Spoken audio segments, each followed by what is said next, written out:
Hello, friends. We're back again. It's Fightful Overbooked, and it's time for your hits, your misses. And I got Drew. Drew, how you doing, man? I'm doing great. How you doing today, Joel? I am wonderful. I'm amazing. I am ready to hit it and quit it and go hard. Let's start with the hits. Hit me, Drew, with your number 5.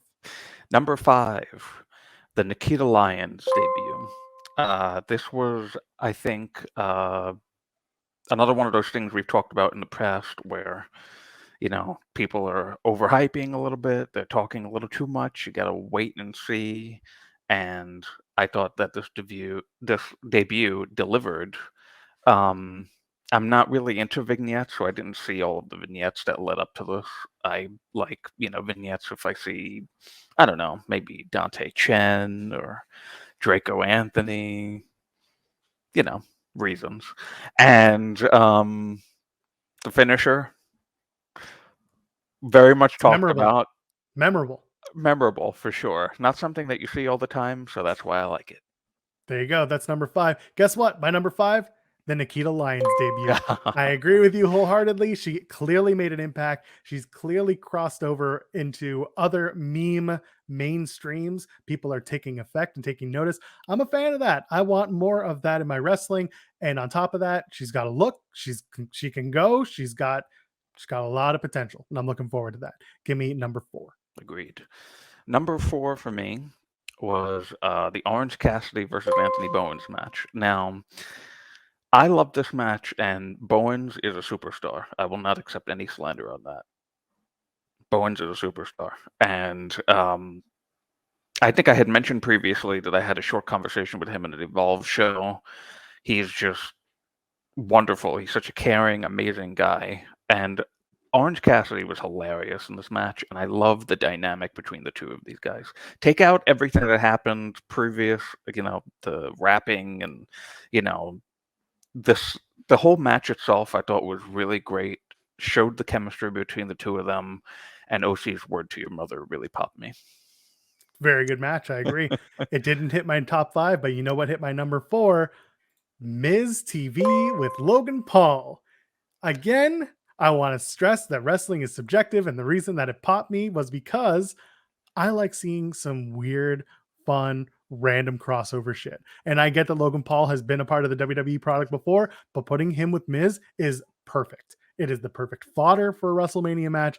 These two are going to be obnoxious and hateable and the type of character that I want to see.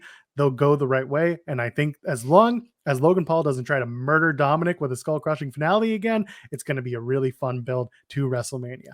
That's my number 4. Yeah. Give me your number 3. It's funny that was your number 4 on your hits list because it's my number 4 elsewhere. Oh, we'll get there then. Yeah, we'll get there in a moment. The little teaser.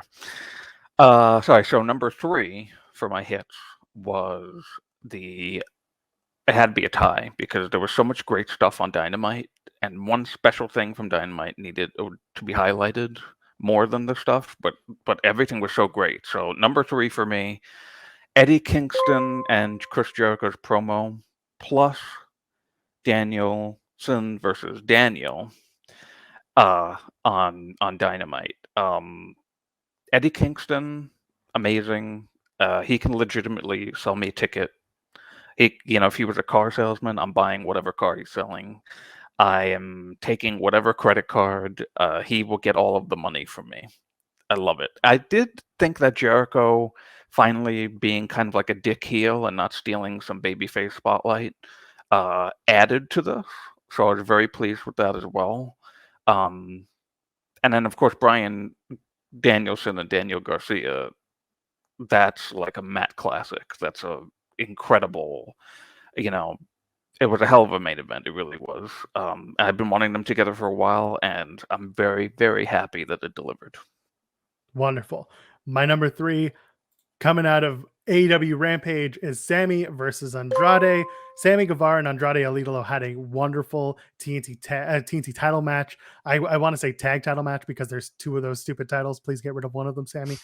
Regardless, match was a lot of fun. It was high paced. It was fast paced as well. So my words are all jumbled up. Regardless, Sammy and Andrade had a lot of innovative spots, a lot of fun match. A lot of fun matchup going on. Sammy and Andrade. That is my number 3. It's a match worth going out to see. Give me your number 2. Great. Number 2, the stupendous contract signing on SmackDown. I wasn't too pleased that we were going to have another WrestleMania main event with Brock and Roman at first. I'll admit that. But this segment was phenomenal. And I am ready for this match now because give me Brock throwing dudes around any day of the week. That's always a great time. And I thought Roman's promo was great. It was a little bit different than what we're used to. You know, him saying, you know, I run this show, even though he kind of doesn't. But his ego is so high and massive that, of course, he believes that. So it makes sense for him to say it. So I'm really excited for this match at WrestleMania. Guess what? I agree with you. My number 2 is the same contract signing from SmackDown. Reigns and Brock Lesnar. I think the signing was perfect. It is delusional Roman Reigns just talking smack and getting what he thought was the upper hand. And of course, when Brock gets to smash geeks, that's the best. That's all I need in my wrestling to get me to the next step in a story. And I think Brock did a wonderful job. Reigns did a wonderful job of playing that delusional heel who thinks he's the best, who thinks he's got everybody's number and it is everyone's head. He did it right. That was my number 2. Got me a little bit more excited for that WrestleMania match. Hit me with number 1. I'm sure I know what it is. Yeah. Number 1, and it's the MJF promo. It's the MJF promo. And, you know, I've said on this show many times, I am a fan of different. I am a fan of things that other people wouldn't be fans of. This promo went really away from what MJF's AEW run has been so far, and I fully believe that it was a shoot. I fully believe that. I had heard he had done something similar in MLW years ago, cutting this similar type of a promo, but I never saw that before. So this was like brand new for me, and it was impactful. It was impactful, and I loved Punk coming out serious, still having like he was kind of like a fighting stance a little bit, just to see if somebody was going to come out. And is it true? And just that real emotion, because Punk hasn't really had to face that since he left from WWE and that whole big thing that happened. And a tear just coming down Max's face and just leaving the ring. It was one of my most favorite things I think I've seen in AEW. My number 1 is the same thing. It's MJF's promo. As a Jewish boy, I fully understood what he was saying, where he was coming from. I thought the promo delivered on pretty much all sides. And on top of that, I think MJF took part of that MLW promo that has been referenced with the quarters and the facing anti-Semitism on Long Island. And he made that into a further story by talking about his own relationship with wrestling, with CM Punk, with the passion that he has for it, and how Punk had taken that away from him. At the end of the day, you kind of think back to that whole promo and you realize, oh, he's just pulling strings as a puppet master. But in the moment, he did exactly everything right, got that sympathy. People were cheering and people felt something. That sold me a ticket for that dog collar match at Revolution next week. But unfortunately, we got to talk about our misses too. So why don't you go ahead, give me your number 5. This one I might get a little heat for. My number 5 miss is unfortunately the Serena Deeb 5-minute challenge, the rookie, that whole thing. I was a big fan of it when it started, but it kind of just feels like it's treading water. It's like a thing, a placement holder, when we kind of know that there's eventually going to be like a moment that's coming, and the crowds aren't really reacting to it, which is unfortunate, because I mean, I do like it. It's just that, like, I'm kind of ready for it to move into what they're really taking a while to build to. You know what I mean? Mm-hmm. I get what you're saying. And again, I think it's all just leading to a Sheeta return and not some big debut. But we'll get to that. That's a whole other different show. My number 5 is from Monday Night Raw. It's a 24/7 title match. It is Reggie and Dana. I felt bad for Dana for you'll see on the thumbnail, you can see a whole lot of hair extensions and just it wasn't good. I don't know where we're going with it. I don't care anymore either, which doesn't help. 24/7 title has a lot of potential to be funny and good and entertaining, but this week was just not great. That didn't hit for me. So give me your number 4. That's my number 2.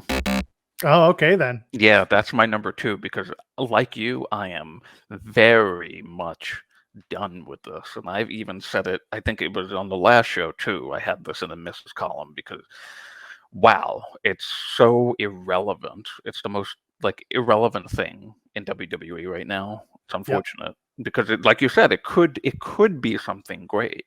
It could, but it just sucks. It really sucks, and I know it includes your favorite, Tamina, and I'm sorry that I'm saying this, but it sucks, and it doesn't. All of the players involved in this could be doing so much more incredible things, and this just bogs everyone down and is not interesting. Just give Tamina the title. Sure. Give her the title. Retire it, give her the title, and that's it. Give me that. your number 4 instead. Your number 4 miss. So, and my number 4 is something that you mentioned. Also, my number 4 is the Miz TV segment on Raw, and it's not because of Logan Paul. Now, I know Logan's got his detractors, and we don't have to get into any of that stuff, but I don't. The Mysterios are just not great right now, and it hurts me to say this. It really does. But Dominic is just not good as a talker at all. I don't need to hear it. It's bad. And I just, I wish that they had just done that breakup and whatever from the Royal Rumble that everyone pretty much thought was going to happen, and they just do start, stop, start, stop. And now they're going to have this match. Okay, it's not really that interesting. I don't care about Logan Paul. He's a good promo guy. I mean, I've seen stuff of his, and he can be a good talker. But I'm just not interested in this at all. So, no, thank you. Fair. My number 4 is from NXT. Indy, Persia, Dexter, and Duke. The 4-way nobody wants to see, but unfortunately, we're probably going to be subjected to. I feel bad for Dexter Lumis, staring at the ground. He's upset. That's fine. Persia and Duke, we need to go somewhere with this other than we make out in the hallways. And I need Indy to eventually tell me something. It didn't work this week other than watching Duke and Persia suck face and Dexter be a memeable upset loser. That's my number 4. Hit me with your number 3. Number 3 is whatever is going on with Ronda, Charlotte, and Sonya on SmackDown. It's lifeless. It's boring. And this is, the Royal Rumble winner, supposed to be main eventing night 1 of WrestleMania. And I could not care less about any of this because I don't care about Ronda. Charlotte, I like, but I'm just this whole thing that they've gotten her involved with Sonya. It doesn't make sense. It's just it'll be likely good, the match, but I just have no investment in it whatsoever. We'll revisit that in a minute. I will hit you with my number 3. Another TK announcement. Just tell me what the hell it is and stop teasing me every 2 weeks just because your ratings are down. I'm sure it'll be fun. I'm sure it'll be something that everyone gets excited about. I get the whole promoters promote argument, but for God's sakes, promoters don't promote the way you've been promoting. Please stop teasing announcements after announcements. Please stop teasing announcements for announcements for announcements for announcements for announcements. I don't want it. I don't care. And people, if you're still speculating as to what those announcements are going to be, stop, because you're just building up your own displeasure when you find out what it is. Yeah. That is it. You already did your number 2. I'll give you my number 2, and that is Shinsuke and Boogs and the Canyon Arrow. They are now driving around the country, best pals, kayaking and surfing and just doing whatever the hell they need to do to get by. I hope this isn't on. I hope it's either ongoing for months or just one time. Do it, just go full throttle or nothing at all. That's all I want to see. Shinsuke and Boogs pull out the surfboards, go surf, let us memers have our fun with it, and then move the heck along. That is my number 2. hit me with your number one. My number one is the entire top of the women's division on NXT 2.0. The whole toxic thing is toxic, is what it is, really. The segment that they did on Tuesday, the Toxic Lounge, watching these Dusty Classics take place. Speaking of, what I mentioned before, lifeless, boring. They sound so rehearsed, and the crowd has absolutely no reaction to any of this at all. Like, it sounded like, you know what it sounded like? It sounded like 2K crowd noise playing over them talking, because that's how lifeless it sounded. Just the way that they're filming it, NXT is sex, because they have to have the lower angles and shooting it in these suggestive ways, the legs and the chest and the suggestiveness of it all. It's just bad. And the segments that they're marketing towards, the demo that they're marketing towards, aren't really even watching this show. So I just don't understand the whole point of this. And the women's tag team division and the women's division itself just needs to move on from all of this toxicity. Wink, wink. And it's got to go. We got to get something better on here. I understand you. My number one, we're going back to Ronda Rousey on SmackDown. Half a quadrennial couldn't even start to tell you how bad that whole night was. It would need more than a quadrennial to tell you just how bad this whole segment, this whole evening was for Ronda Rousey. It wasn't a good night. It wasn't a good promo. I'm sure her and Sonya Deville will either be a match that stops and starts or doesn't happen at all. Regardless, not Ronda's night. Hopefully they put some fire on this new Charlotte versus Ronda match that's going to happen at Mania. They got to get a feud out of it, because right now they are treading water. Was not a good night for Ronda Rousey. Yeah. Let me know, who's your favorite wrestler? My favorite wrestler, as much as he probably wouldn't like me saying this, is MJF this week, because that promo hit the nail on the head, and I'm so excited to see what they do on Dynamite and what happens in the dog collar match. Let me tell you, you got your MJF. I got my Brock Lesnar. He's my favorite wrestler this week. The man can do no wrong. He had great promos. He tossed around fools. He looked like $1,000,000 wearing his cowboy hat and his jeans and his belt buckle and his stylish tops. The man is perfect. He's got it all. That's Brock Lesnar. Hey, you're pretty perfect. Where can the kids find you on the internet, Drew? You can find me on Twitter at Big Money Drew. And you can follow us here at Fightful Overbooked at youtube.com/Fightful Overbooked. Audio friends, if you're listening to us in that realm, leave us a 5-star review. It gets us a little bit closer to your friends' ears and to the ears of other wrestling fans, because they should be hearing this ridiculous content that we drop daily here on Fightful Overbooked. I am at Joel Pearl, JOELPEARL. Ladies, gentlemen, and friends beyond the binary, we'll see you in the next one. Cheers. Take care.